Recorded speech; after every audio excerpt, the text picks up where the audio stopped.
Welcome to Holly's Pandorium, featuring your host, psychic medium Holly Jordan.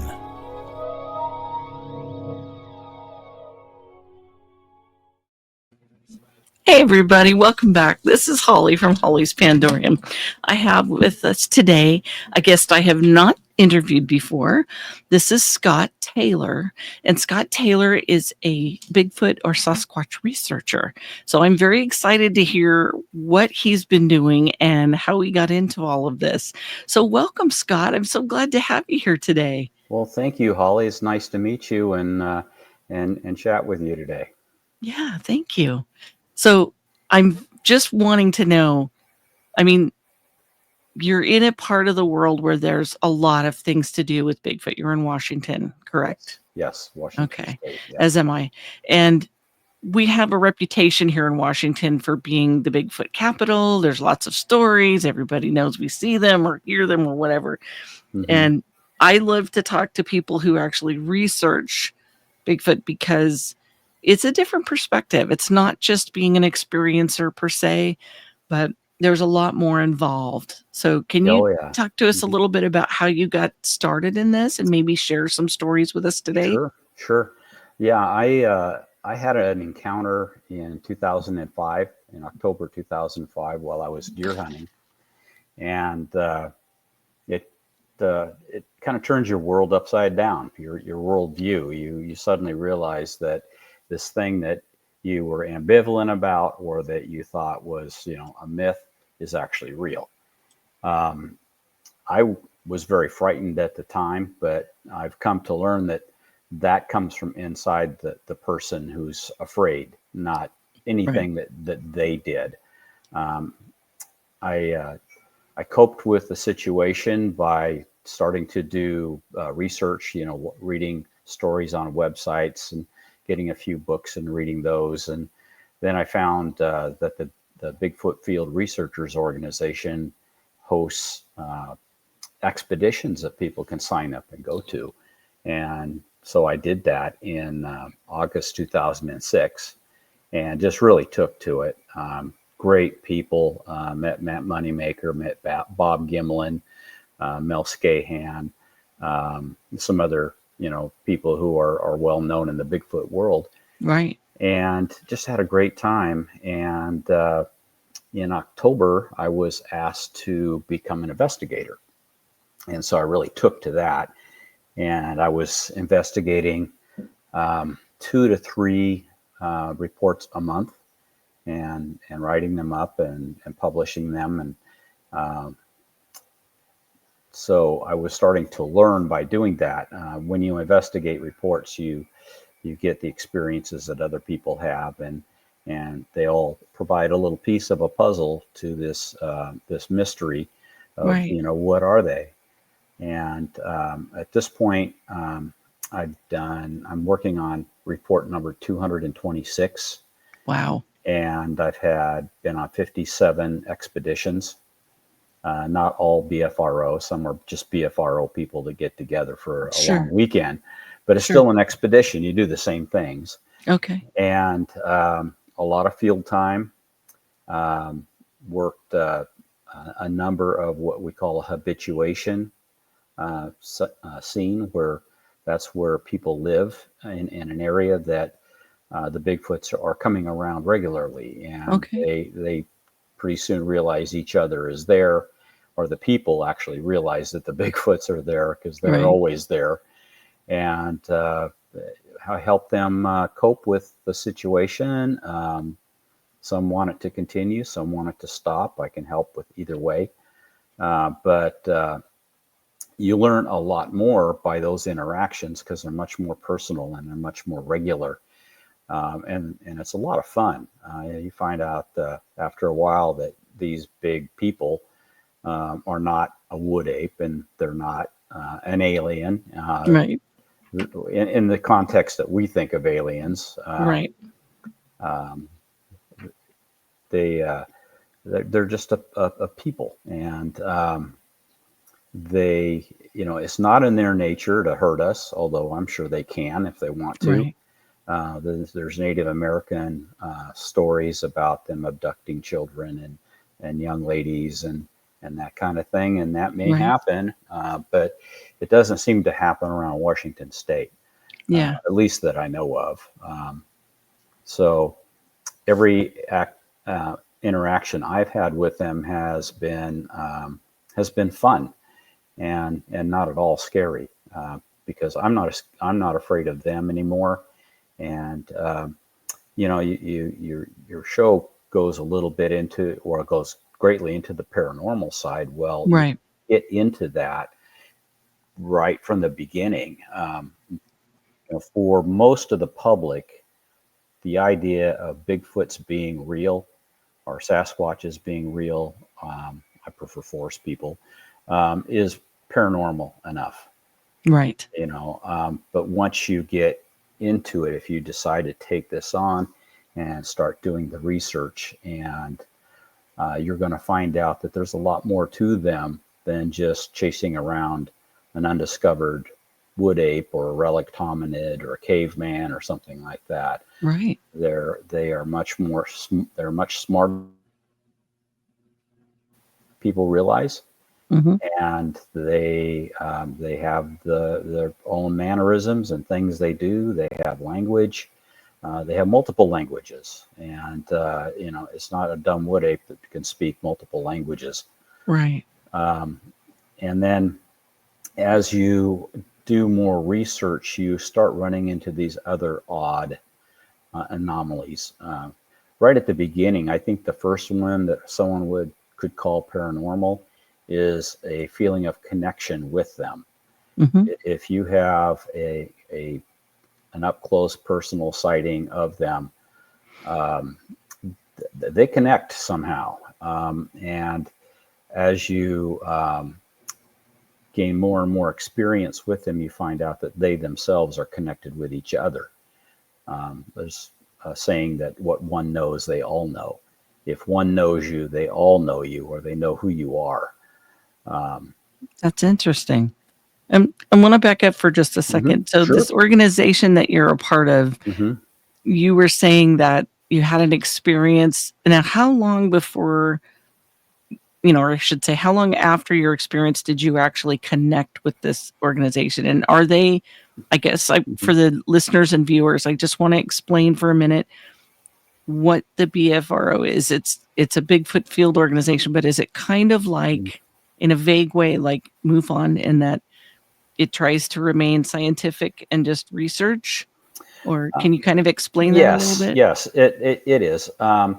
So for those of you in the audience who are familiar with the TV show Finding Bigfoot, Matt Moneymaker is the originator and president of the BFRO.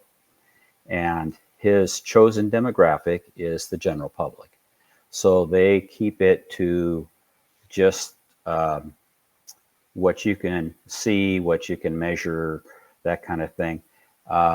The aspect of what we later have come to term the woo, the paranormal side of it, doesn't enter into it at the level that they are wanting to interact with the public. I've heard people say, "Oh, the BFRO scrubs all the paranormal reports out of their database." That's total baloney. Okay. The public puts in reports based on a surprise encounter that they have had, and they don't even begin to associate some paranormal aspects that we learn later with what they're reporting. So it just doesn't go there with the reports that they put in. So yes, they try to stay well-grounded, but they try to stay relevant to the general public. Now, when you start to get into the paranormal side of Sasquatches, forest people, that kind of thing, that's within the community of researchers that start to run into that, because they're interacting with them a lot. And this stuff is just going to come up if you keep doing it long enough. Exactly. And what I want to just take a minute and explain for people that are listening and watching, the whole subject of Sasquatch and Bigfoot is still very foreboding. There's people that don't believe it exists, that don't believe it's real, that don't believe there's any such thing. It's all made up. It's all pretend. It's all people faking it, and so on. And so for those of us that have actually experienced them, and I mean seen them up close, what my viewing was less than 20 feet away in daylight, bright daylight.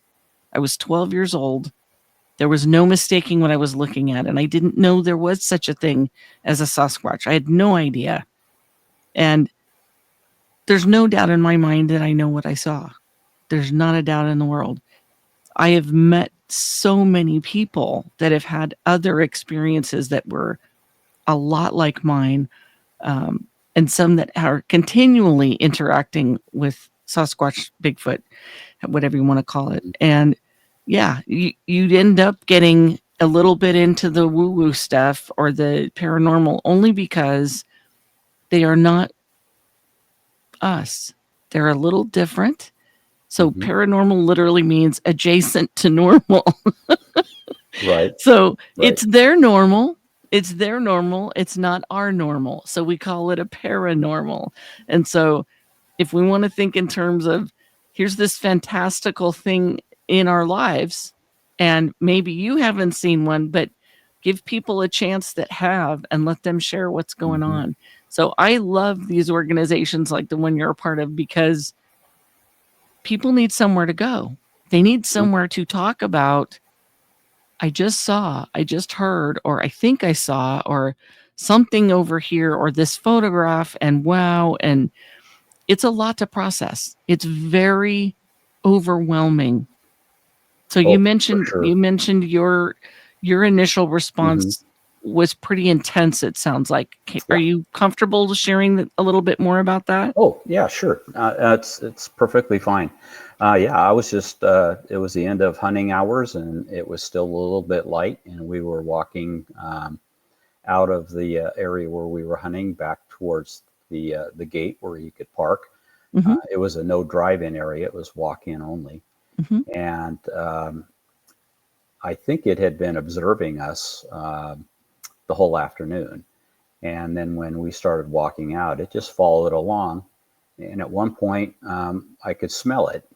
Ran into this real stark, pungent smell, almost like a wall. And my initial thought was, who's burning, garbage? And well, nobody is allowed to camp around here, so nobody's burning garbage. So I wonder what that is.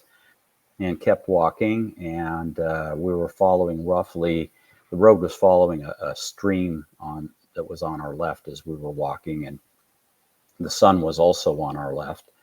And so it was, sun rays were kind of coming in horizontal. Sure. As the sun was just starting to set. And we went about a mile and then turned left, and the road crossed where the creek was. Well, it was waiting down in the creek, alongside the creek, down below us about, maybe 50 feet. And the person I was with said, what the F is that? And I looked down there and I could see this big hulking shape, not clearly, because it was getting dark. And I thought, well, maybe it's just a bear down there or something. So we kept walking, went maybe another couple hundred yards. And in the meantime, it had walked up onto the road behind us. We were just out of sight of it then, and it started to vocalize. And it was 4 extremely loud, kind of whoop kind of calls, and beautiful sound.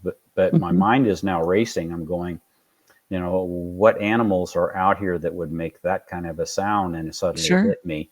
It's process of elimination. It has to be a Sasquatch. Well, then that's the shock, the realization that they're really there, and you're out there in the dark with it, and the rifle you're holding is not near big enough.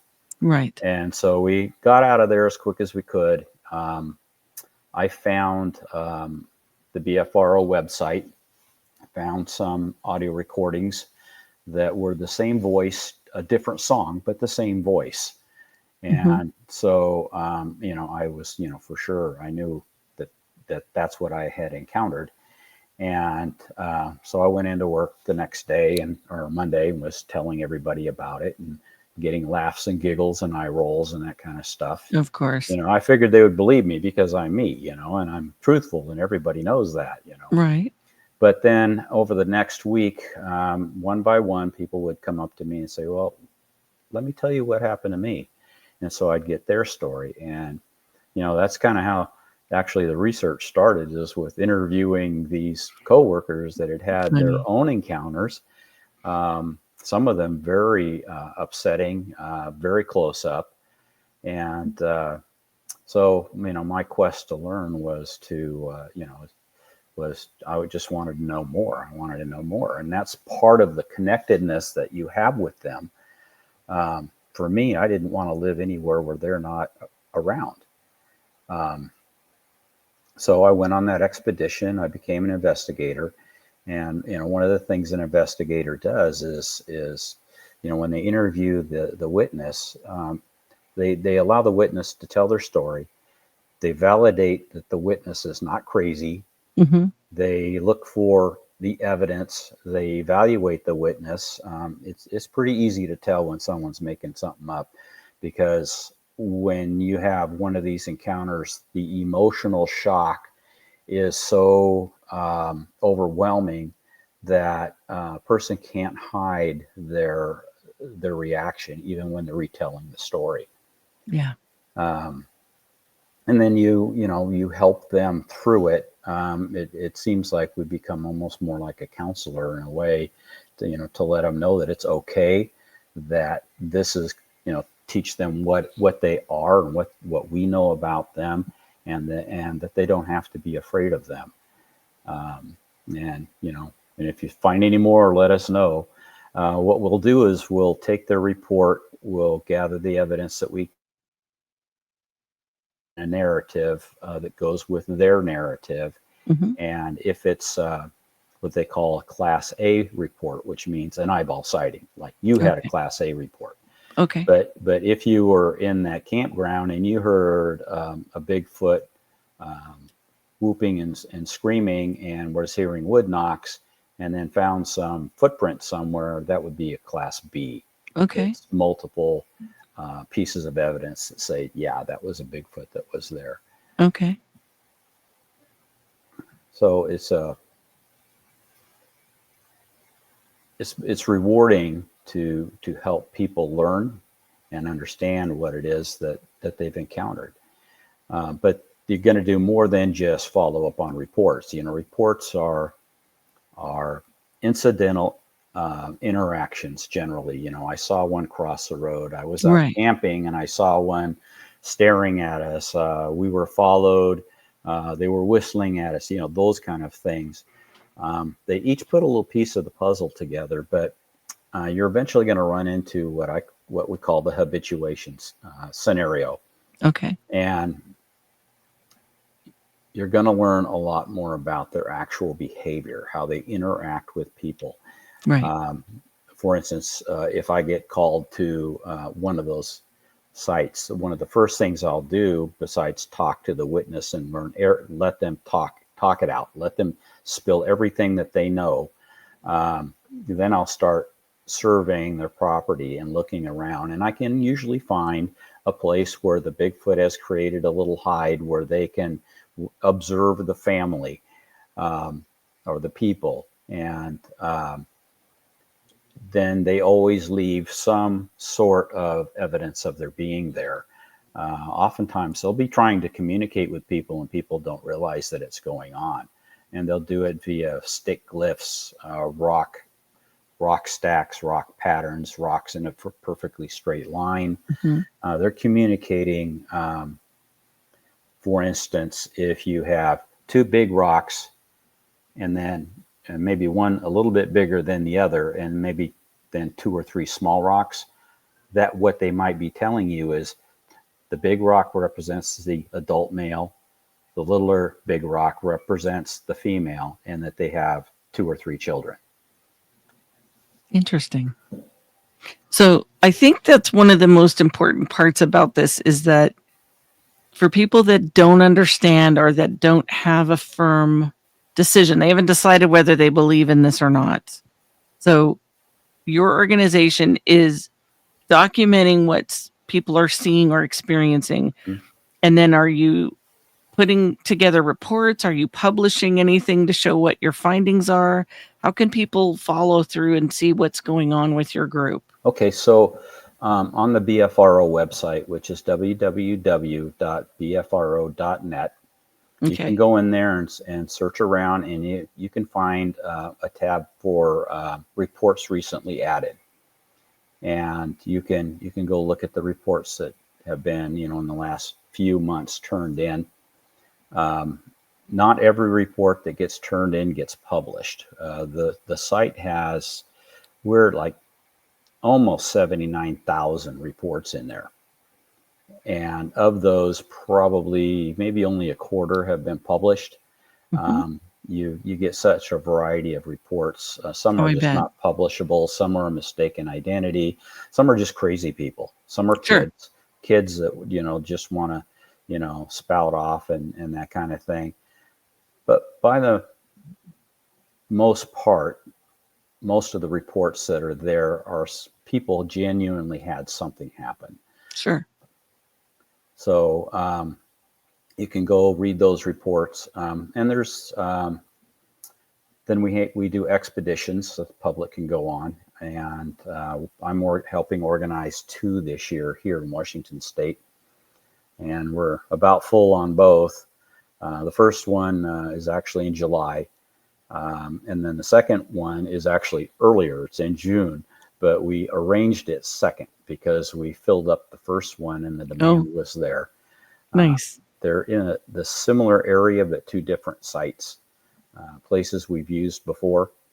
And we've had good interaction there.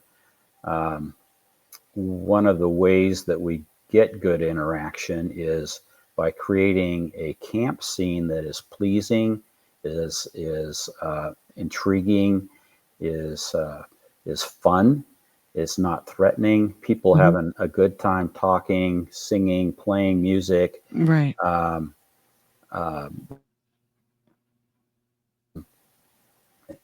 But being respectful.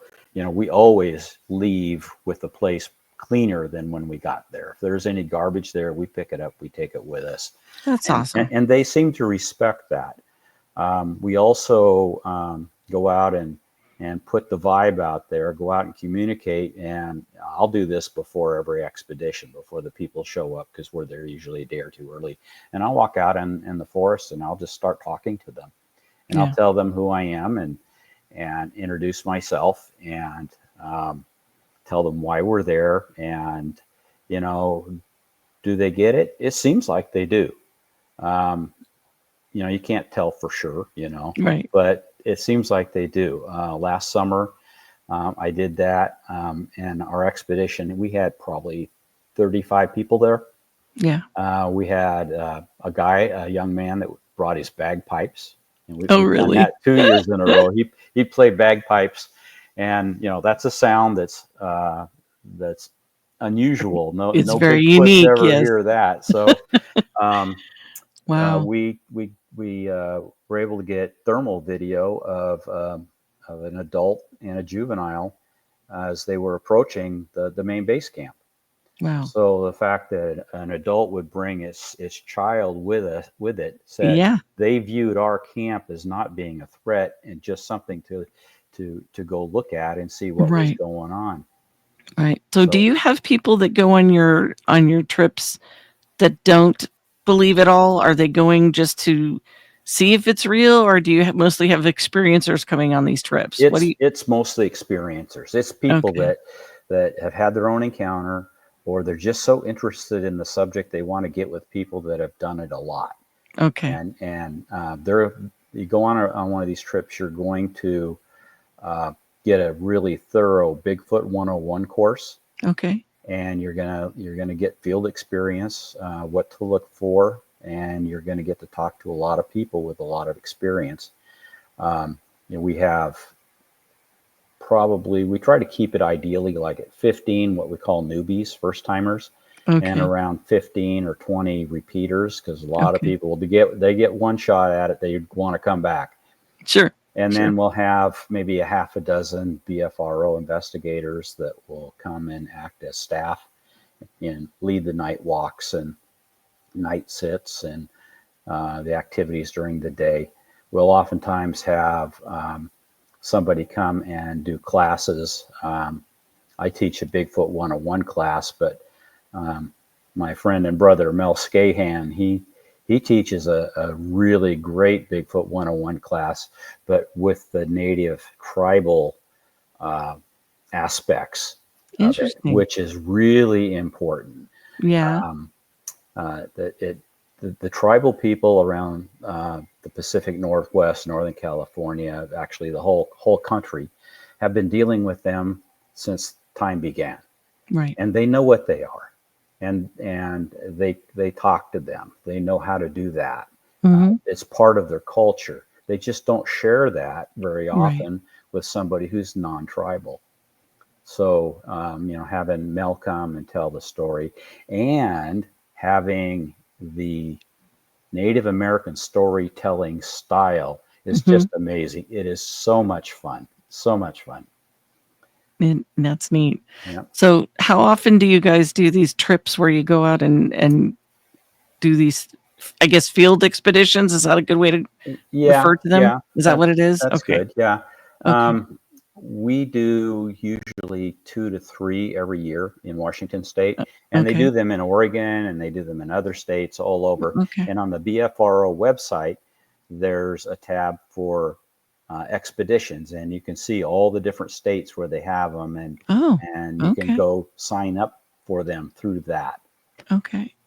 So is this like, I'm curious. So is it somewhere like you have to hike in several miles to get to, or no? How accessible are these places that you go to? These places you can drive right into. Oh, wow. For the first time this year, one of the groups here in Washington is doing a backpack trip, but it's only like 2 miles in. Park at a trailhead, backpack in a couple of miles, and we'll see how that works. I'm not going to be on that one. Normally we find like a nice big meadow or gravel pit, that kind of thing, and try to find a place that's off the beaten path enough that you're not going to have people just driving in curious about what's going on. Right. We will use state land or our Forest Service land. Right. We are not allowed. We used to be able to do that on Weyerhaeuser land, that kind of thing, the other tree farms that are around. Those are all gated off now, which has made bigfooting harder, because there's some really good spots on their land that we used to just, even if you just park at the gate and walk in, you can go in a mile or two and just explore around and find stuff and have interactions sometimes. But you can't anymore without paying for their permit. So that's put a kind of a kibosh on it. Tribal lands are generally off limits unless you have an in with the tribe and somebody who will escort you and be part of the leadership of the group. But and then there's also there's conferences all over the state, all throughout the year. That's very true. And they're wonderful. They are absolutely, it's like a cornucopia of information. Yep. There's lots of guest speakers from all over the place. So I personally have interviewed people from other states that are, New York and Wisconsin and all over. I mean, there's different types of Sasquatch in different areas. They're different sizes. They're different colors. There's so much about them that's very involved and very interesting. So I'm going to have to check out the BFR site and really do some digging and that. I'm very curious about some more of the research, because just with talking with my friend Jay, who lives on the coast, he's new to Washington, and he's kind of sharing with me the saturation of Sasquatch life all around where he's at, and all of the involvement that's on the coast, which I had no idea. I've always, and that's just my my limited exposure, most everything I've heard about Sasquatch and Bigfoot has been in the forest. And so hearing them walking across the beach in the sand floors me. It's like, oh, really? You know, like that's a whole new environment. I didn't realize they were all over. So that's great. They're literally all over. And they are closer to us than you would believe. Yeah. Including, you know, in the middle of the night, taking a shortcut through a housing development is not out of the question. Having, you know, a 50-acre nature park in North Tacoma, they can be in there. Other little, you know, as there's more and more development, there's fewer and fewer of those kind of places. Sure. But yeah, they just got to have a green belt or a river or something to follow, and they can go hide out in, you know, a 20-acre little plot of forest for the winter and just kind of camp out there, and you know, they're there, and it's surprising how close that they'll come to people. Right. And we're kind of entertaining to them. Some people say we're their TV. We Which actually, I kind of get that. I mean, that makes sense. We actually set up our bedroom so that they can come and stand at the window that's over our heads and look at the TV on the other side of the room if they choose to. Wow. I don't think they're doing it. Other people have had good luck with it. Yeah. But here they seem to be, they just come and go a little more furtively.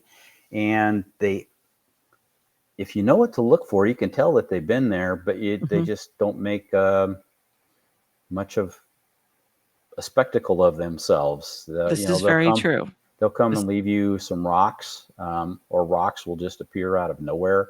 It seems like rocks are like their money.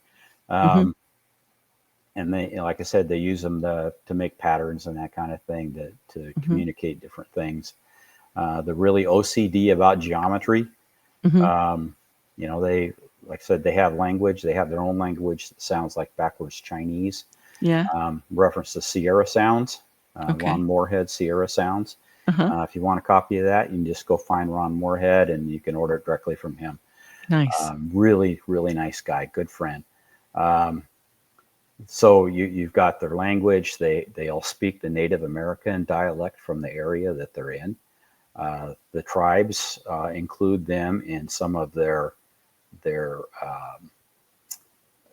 tribal ceremonies, that kind of thing.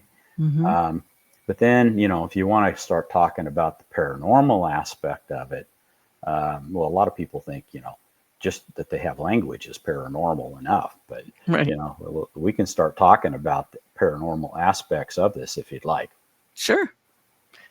So there's several things that I have encountered in my podcast in the last few years that I've had it. And one of them is I've had people that use Reiki and that do energy healing that have talked about interactions with Sasquatch, and that they have actually helped and aided in healing in several situations. And so I find that amazing. And so for something that seems to me, and this was a great point that was brought up to my attention, Sasquatch's bodies are much more developed for our Earth.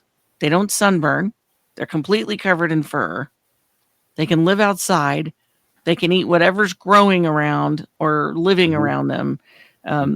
They migrate. Clearly, they migrate. That's something that I'm very convinced of. There's just so much evidence of that. It just makes sense. And I can't help but think, you know, they've been here probably much longer than we have, and they know a lot more about the planet than we probably do. And if they're willing to work with us and help us to live better, I don't see any reason why we shouldn't work with them. It just makes sense to me. If there's somebody that knows more than I do, I want to ask questions. I want to know more. And it's just, the whole thing fascinates me. It just completely fascinates me. I get why they don't want to be bothered all the time, and I get why they're afraid of us in some aspects. And it makes sense because there are people that are very aggressive in their endeavors towards Bigfoot research, and that they're afraid that they're going to get hurt. And there have been incidences of people saying that they've been injured by Bigfoot. And I don't know what the circumstances were that I don't know if we were the aggressor or if they were. I don't know. I've heard stories from Florida that are pretty terrifying, but it almost sounds like it might be a regional thing, that there might be a temperament issue in certain areas. I don't know. I mean, maybe you can speak to that a little bit. Have you encountered that as well? I've heard that the Bigfoots in our area are kinder. They appear to be, and I think it's because they're around us more. And so they're more familiar with us, and they're just so adept at just staying hidden, observing us without being observed. They basically stand still, and now you can't see them almost. But in areas where they are not used to people, like up some of the islands in Alaska, they can be very dangerous, as I understand. Okay. They got, Port, I forgot the name of it, up there where it appears to have been a Bigfoot killed quite a few people before the entire town in one day evacuated. What city or what state was that in? That was in Alaska. Oh, okay. Yeah, wow. There's been a number of TV shows made about it. Oh, okay. Nobody goes there and stays because things happen, and it's not always pleasant there. But around here, they're more used to us. Now, if you're like hiking or hunting and you walk into an area where their family is kind of camped out living, well, the big male is probably going to chase you out. Sure. And he's going to yell and scream at you, and he's going to maybe charge you, and you're going to run. And that's what they want you to do. If they wanted to catch you, you cannot escape. They are so fast that you could not escape them. I know of several accounts where people have been chased out of an area. They take off running. It's chasing them. They think that they're going to get killed at any moment. They trip and fall, and it stops and waits for them to get up and continue running. So it's not intending to catch you or hurt you. It's intending to get you out of there. So I tell people, if they want you to leave, they'll make it very plain, and please respect that and say, sorry to intrude. We're going to leave now. We leave in peace. Right. And so I think that's what a lot of people mistake it as. Also, a lot of people, when they don't know what they're dealing with, they automatically go to that place of they're trying to do something to hurt me. Well, not necessarily. Most of the time they just stood there and looked at you, right?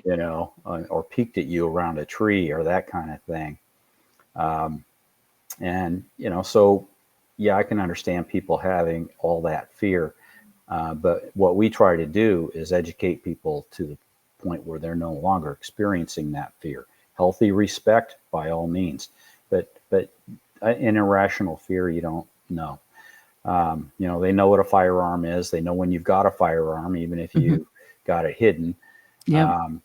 I usually have something with me because there's more than just, I'm worried about other things, not them. Correct. And no, that's fair. I'll tell them, I'll go out and say, hey, this firearm I have is for my protection. It's not for you. I would never shoot one of you.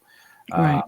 It's for, protection from, say, a cougar or bears or, there's bad people out there too. So correct. But I never wave it around and display it, and I'm not afraid. And one thing they're very good at is observing people and judging their temperament and their emotional state. Talking about some of the paranormal stuff is one thing called infrasound. That's what we call it. We don't know exactly what it is, but it's like a vibe. It's a heebie-jeebies kind of feeling you get. But people have described it as hearing a deep, low-tone growl that diminishes in tone to where it's below our hearing level, but then you start to feel it because it's resonating with a human's resonant frequency. And they can make you sick, they can make you want to run away, they can make you throw up, but they can also hurt you with it if you push your luck with them. So they can protect themselves with that mechanism when they need to, and it's very effective. It's interesting that you share this because the military has this technology. Yeah. And it's been used for a long time, actually. Yeah. It's a very safe way to clear out an area and get people to leave, Mm-hmm. and Mm-hmm. they get sick. They get Yeah. physically sick from Yeah. this vibration that they're feeling and not necessarily hearing at all. Yeah. It Exactly. literally makes people sick to their stomach and can cause you to kind of Mm-hmm. really feel like you're ill. You feel like you've Mm-hmm. got a flu or something, and you Mm-hmm. just don't want to stay where you're at. Yeah, it's very fascinating. There's a lot about being around Sasquatch and being around Bigfoot that I think people don't really think about. That, you know, it's like the fear of the unknown. If you'd never gone to the zoo and seen a giraffe or an elephant, if you had never encountered a large animal like that, you know, your first reaction would be, is it going to hurt me? Mm-hmm. Is it going to attack me? Is this, you know, am I meat for this? Am I prey for this creature? And after a little observation, you realize, well, no, they could care less. They may not Right. want me around here, but they're not going to get me. Right. But Right. looking at a Sasquatch is a different story. This looks kind of humanoid, and they're It does. so large. They're Mm-hmm. so large. That's intimidating. Mm-hmm. Mm-hmm. Size alone, just the size, is intimidating. Right. And so Yeah. this vibe that, you know, they have this incredible energy about them Mm-hmm. that is profound. Yeah. They must have enormous hearts because, you know, our bodies create electricity from our hearts and our brains. And so it just makes me think their heads are huge, you know, their hearts have got to be huge.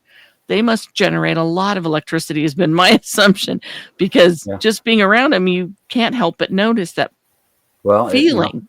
Yeah. how far into the paranormal do you want to go with this? I mean, Oh, wherever you um, want. so there's other aspects. Their eyes glow Hmm.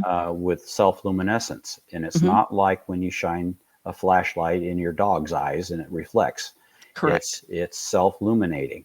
Um, it's various colors: white, green, blue, uh, orange, and red. Hmm. Why the difference is? My guess is it's their emotional state. If they're angry at you, Hmm. it's going to be red. If they're cool with you, it might be white or green. Uh, but that's just my guess. That we don't know So everything. kind of like a mood ring. Their eyes might be their mood ring, perhaps. Could be. Okay. Okay. We don't know for sure. A lot of this is putting the pieces together. We're not so much doing research as we're doing intelligence gathering.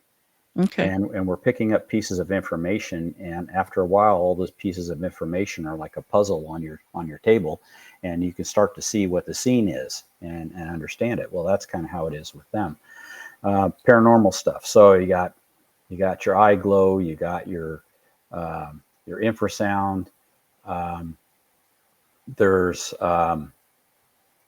orbs. Hmm. Is that them in a different form? Some people say that they take an orb form. Um, I know orbs are associated with them, and we've had that happen around our expeditions, and around where people live. Little pinpoints of light, like a little LED light, Hmm. floating around out there. Is that them? I don't know. Maybe there's more than likely other strange beings out there.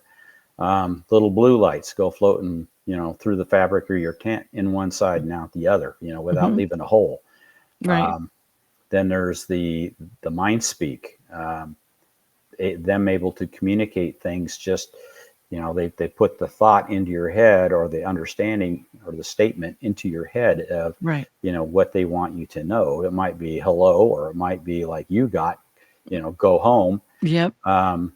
With me, the one time I definitely heard it was they told me to put my camera away, which Ah, I immediately did. smart. Um, Other people next to me heard them say the same thing. Hmm. There are people who become very close with individuals and learn their names. There are people who are speaking with them, often. Sometimes it's verbally, sometimes it's through mind speak. And a lot of people go, "Oh, that can't happen." Well, you say that until it does. Right. When it happens to you, Yep.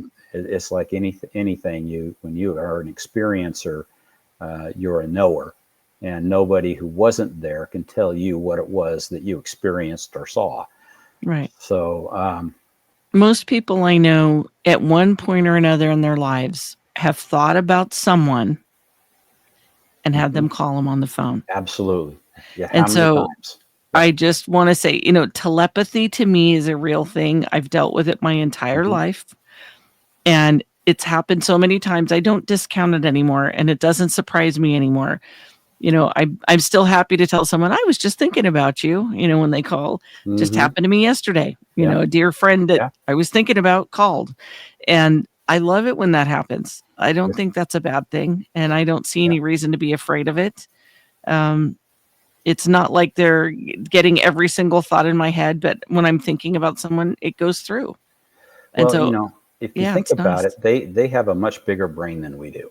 Yes. And like you said, they have that energy, Mm-hmm. and they're out in an environment where they're maybe very far apart, Right. and yet they have to communicate. And when they want to shout from one mountaintop to another mountaintop, that's not a problem for them. Right. But it's a quiet environment, it's a peaceful environment, and I bet we can do it too. Yeah. We've just been so saturated by the environment we live in with TV and noise and all the distractions of our lives that we can't just quiet down and peacefully pay attention to that stuff. Right. And some people are good at it. There's the intuitive side of it that most women have. Women are much better at communicating with them than the guys are. But they will communicate with us when they want to. They have, in addition to speaking and the mind speak, they can also do like a mental slideshow where they show you a picture of something, and they're telling you something with a picture. They've been known to do a catalog of a person's life by doing that kind of a thing. I know a number of people that have had them, reach under the tent and cup their head, and there's some sort of communication that's going on, and it's a number of people that I've known that have had this happen. So and they're funny. They have an amazing sense of humor. Yes. Yeah, they'll play tricks on you. They'll set you up. They'll do things like, one friend of mine had a quart of yogurt in her cooler, and they opened the cooler up in the night, and they took a hard-boiled egg and put it in the middle of that yogurt. Yeah, that's just plain a joke, Right. It's what it was, what they're Just doing. being playful. Yep. Yeah. Another friend of mine just told me yesterday that he heard his cooler open and close, and he had a partially finished beer in that cooler. And in the morning when he got up, he was wondering what was making that sound, and he figured out it was the cooler lid being open and closed. And when he looked at the can of beer, it had been squished, and he hadn't done that. So Right. that's just some of the fun stuff they do, and they really are delightfully fun. And the little ones, if they're comfortable enough to bring their littler ones around, they're a lot more bold and less disciplined, and they will play games. They will run through the middle of your camp in the middle of the night. They'll run up and they'll slap your tent. Right. And we had a report from just last 4th of July, where one jumped out of a tree onto the tent, and inside the tent, a woman was sleeping on one of those really high air mattresses. It was like 2.5, 3 feet high, and it was bouncing up and down on that air mattress. Oh, funny. And she was like, "What the heck's going on?" And it was just reaching out for anything it could grab hold of, and it grabbed hold of her arm like this and left the finger marks. I got photos of the finger marks. Wow. And that was a juvenile that was doing that. And it was just goofing around. Just having a ball. Another paranormal thing is cloaking. Like on the movie Predator. Yes. They can do that. Yes, they can. And it's almost like it's a rite of passage that they have to walk up and wave their hands in front of a person and not be seen. Interesting. And I've seen it myself. I've watched one walk across the trail in front of me that was cloaked. And then we had interaction after that. a little whistling exchange back and forth. I've only ever seen pictures of it, and it was that actually made me uncomfortable. That made me a little nervous. And I'm not sure why, but I think because it reminded me of the movie Predator, because that is an intimidating movie. That's kind of phenomenal. Yeah. The whole idea of cloaking, and that whole concept of that is just intense. That something could be right in front of you and you not see it. Well, there's Barb Shoop's cloaker video. You can go find that. You can Google it on YouTube, and you can find Barb Shoop's cloaker video. Okay. I saw that video the day after it happened. Oh, wow. And it's not fakeable. She actually got the real thing. That's incredible. I have another friend that was out with a group of people doing a night sit, and he invited Bigfoot to come say hello, and it came walking right up and shoved him and spun him around and then continued walking by. So, I mean, and everybody that was there saw it happen, but it's like, be careful what you ask for. You might get it. Yes. Last September, I was with a group, and I was talking to, and we were talking about something, and the woman's eyes got real big, and they tracked from one side to the other. And I said, "What did you just see?" She said, "Two of them just walked by behind you, cloaked." Because when they stand still, you will not see them. Right. When they move, then you can see the shimmering as they go. Correct. Yes. That's incredible. Yeah. That's just incredible. So of all of your trips out, can you think of an incident that really stands out in your mind from a camping trip or a research trip that you've been on?